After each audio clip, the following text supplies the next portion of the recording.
yer dəyişmə nədir? Yer dəyişmə də cismin başlanğıc və son nöqtəsini birləşdirən düz xətt parçasıdır. Bura R-dirsə, bura nə olacaq? E kök altda 2. E kök altda 2. Yaxşı. Pisagor teoreminə görə R kök altda 2. Uzunluğu yazdıq. Bunu yazdıq. Bir də Sağ tərəfdə olanda 2 kök altda E olur. Bax, burada da eynidir. Çünki burada da düz bucaqlı bucaqlı. Ondan o aydın. Bunlar tərsidir də. Eynidir. R kök altda 1, kök altda 2, eyni şeydir. Bunların yeni dəyişəndə hansı dəyişir? Sadəcə elmi dəyişəcək.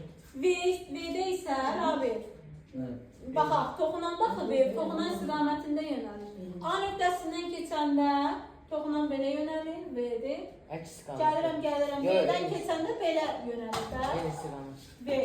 Yox. Bu V ilə bu V bir-birinə nədir? Perpendikular. Perpendikular. Gəl bunu götürək bura. A-nı biraz böldə Onda B yazdım. bərabər kök altda 2 Yenə B. bir alındı. Düz cavab. Bu birləşmə oldu delta V. Deməli bu V V-dirsə delta V yenə V kök altda 2 olacaq. Delta B eşitdir. Eyni şeydir də. Baxın, kök altda 2-dir. Fərqi nədir? Aha, sonra neçə dərəcə dönüb? Neçə dərəcə dönüb? 90, 90, 90, 360, 270, 250, 90, 90. 270 dərəcə dönüb.